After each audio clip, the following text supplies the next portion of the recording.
it's Betsy from Cuttin Corners Vinyl in Nederland, Texas, and today we have a fun tutorial. I'm going to teach you how to make this adorable Easter picture frame. Now, the picture frame itself was just a plain wood picture frame that came from Target. The little bunny is from the Dollar Tree, and then I used neon rainbow jade and neon rainbow lavender HTV on this. So if you'll give me a moment to change the camera angle, I'll show you how we put this together.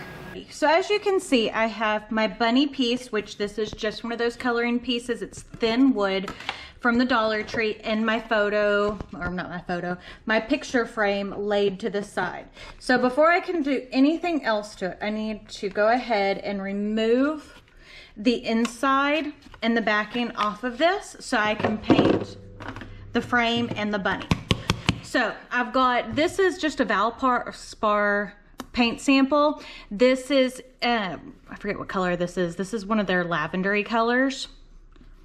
Sassy Lilac in satin.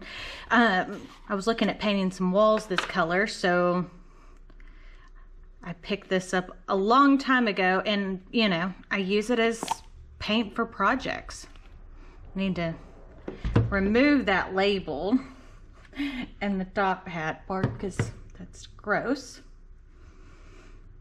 I don't use it all the time, but I use it enough that now it looks messy. So I'm gonna paint a base coat of this lavender onto the bunny. And I'm still gonna distress this to make it more of a farmhouse. But, you know, I want my decor for spring to match. And I don't know about y'all, but I have spent major amounts of money over time on like cutesy picture frames, like when I've brought the kids to the mall to get pictures done with Santa or the Easter Bunny. Now, because this had that printing on the back of it, I think it will definitely require 2 coats.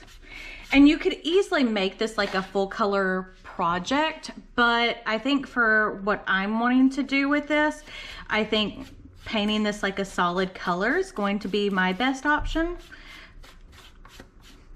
Because as I said, I want it to have like a very farmhouse feel. So I've got the first coat of paint on. I'm gonna let this dry and then we will apply another coat. So I'm gonna lay that brush to the side, close up my paint. There we go. If it wants to close today.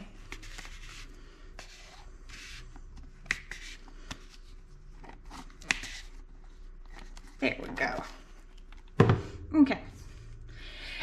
And as you can see, like my table is covered in paint. This actually has a layer of vinyl over it, but even if it didn't, this tabletop was extremely inexpensive from IKEA. So for the picture frame, as I said, I want to keep it very nice spring colors. This is the Americana Decor in Refreshing. So it's like a light mint color. Again, I'm just grabbing a basic sponge brush and we're gonna start by painting all of the edges. So a lot of times when I'm doing something like a picture frame, I'll take the paint first and go in to the inner corners. I feel like that works best, and then it makes it easier to keep the paint smooth on the top if you do the inside edges and the outside edges first. So there we go. So again, we're gonna paint all the edges. There we go.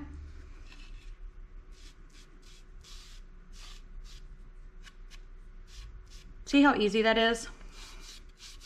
And with this being raw wood, a lot of times raw wood can absorb more paint than if it's got something over it. But again, though it's fine by me because we can add another layer, and plus it kind of almost gives it a little bit more of that country-esque, that farmhousey flair, which is so popular right now. So we're just gonna add our paint all over, try to get our coat as nice and smooth as possible. And then we're just gonna let it dry. And then once it's dry, we'll come back and do probably another coat, which I probably won't do on camera. I'll just do the other coat of paint off camera and then come back after that's all dry and show you how to add a little bit of black to distress it a little bit before we glue everything together and apply our vinyl. So, but one thing you do want to make sure you're doing is that you don't have like a bunch of paint sitting on edges, because then it looks drippy, if that makes sense. So that's what it looks like right now. We're gonna go off camera, let it dry. I'll apply a second coat and then I'll come back and show you how to distress it.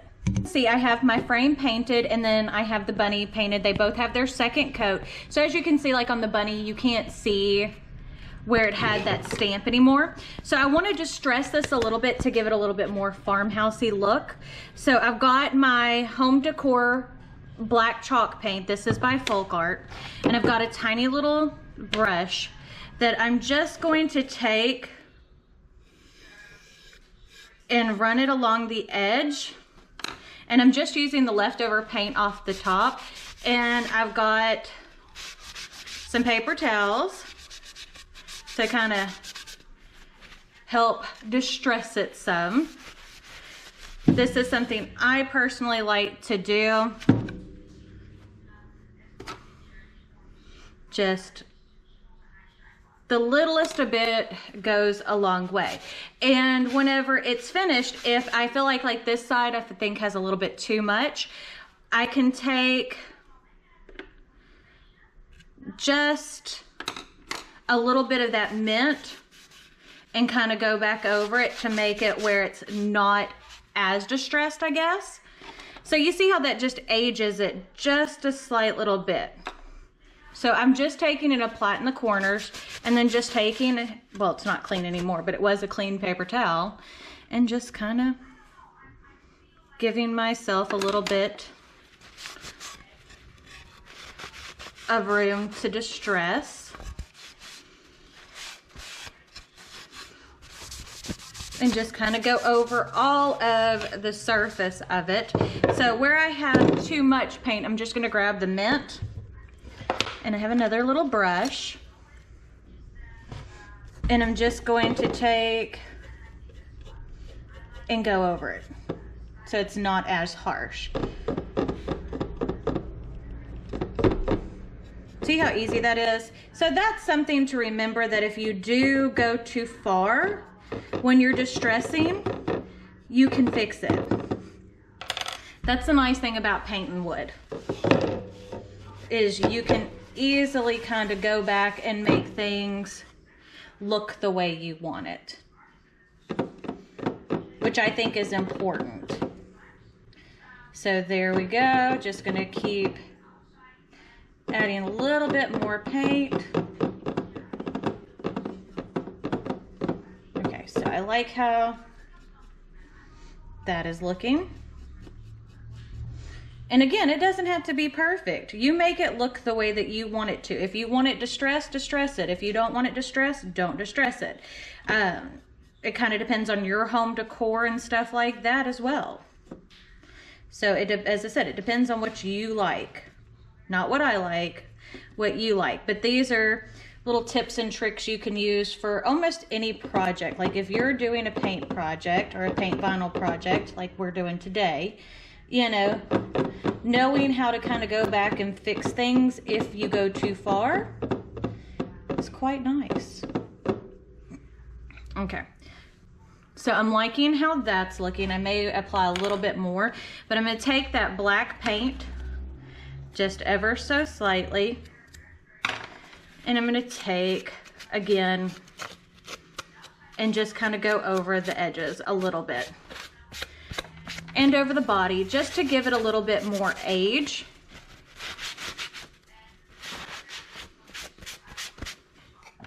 So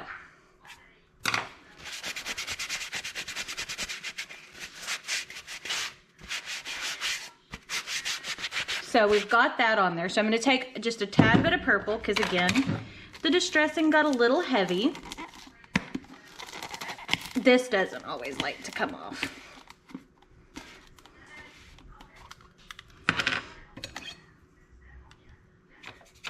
Take that. Take another paper towel, or the same paper towel, and just kind of go with it. You can either dip the paint in directly and distress it that way, which sometimes is easier, or you just can keep layering it up.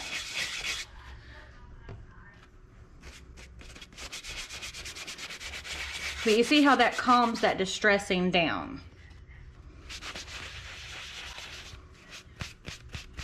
But you still get that distressed look with your piece, but it's not as harsh or hardcore. You know what I mean? Like, to me, I like a little bit of distressing. Sometimes I like a little bit more. Kind of depends on the project. But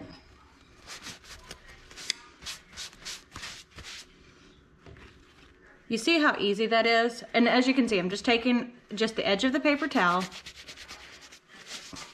and rubbing it on there. And this is just latex paint, so it's easy cleanup.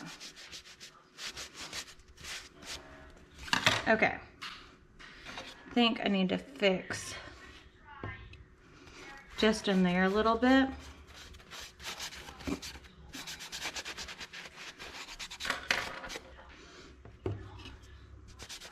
There we go. Just kind of keep rubbing. Okay. So I like how our bunny looks now. So it's got a slight little bit of distressing. And I'm going to take my other paper towel and I'm going to go into that mint just a little bit to, there we go. Because that edge is still driving me a little bit insane. That's better. There we go. Much, much better. And you see how that kind of brings that black out some too. So you're kind of mixing the two together to distress it, to age it without going too hardcore. Okay, now I like that. So I'm gonna let this dry, then we'll come back and we'll apply the vinyl and glue everything together. So I have my vinyl laid out the way that I want it. Now this file is available on my Patreon page for my $4 or more a month patrons. So I'm gonna start off with the Easter wishes and bunny kisses. Now I have my Cricut mini press and I have it on the first one. Because this has a white backing, we want to apply it, but we don't want to overheat it. So I'm just taking and pressing it down, and then we'll check as we go. Because this isn't a like hardcore used surface, you know, as long as it's stuck, it ain't going anywhere. Okay, so we've got that. Now we're gonna add our little filigree. Just hold and press for just a couple of seconds. So there we go. Doesn't that look cute? Okay. Now, for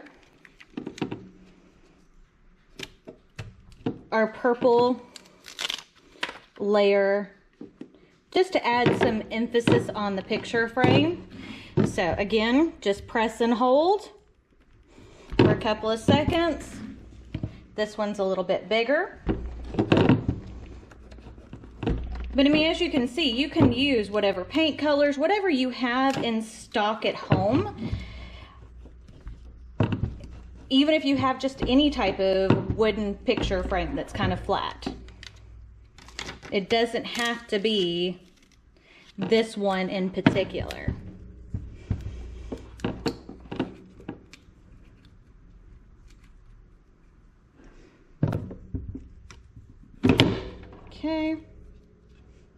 go.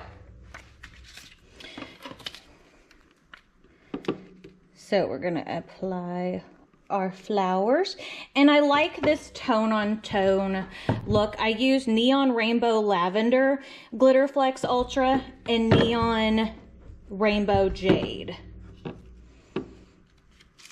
Look how cute that looks. Isn't that adorable? Got something. Okay, and we're gonna add our last little flower.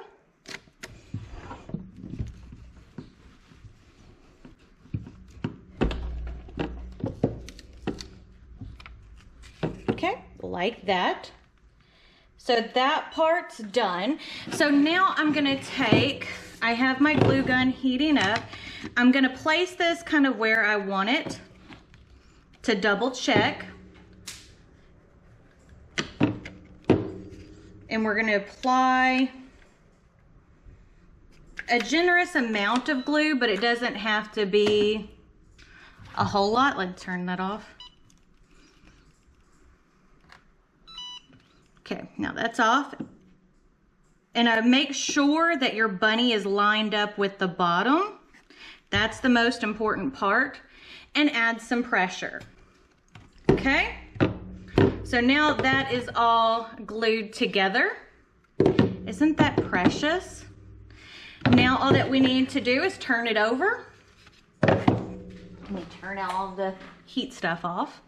Here is the plastic for the frame again. Apply that into the center. Oh, let me make sure that's turned. Okay, I've already taped a picture of Cameron from a while ago onto the mat that came with this frame. But yeah, if you have leftover stuff, this frame, because the frame itself was $5 from Target, you've got the cutest little custom Easter frame for like $6 worth of material. Isn't that adorable? Okay, so if you'll give me a moment to go off camera, we'll go over everything that we did. So hopefully you like this video. If you do, don't forget to give it a big thumbs up.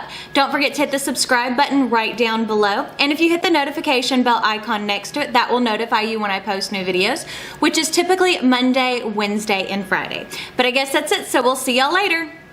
Bye.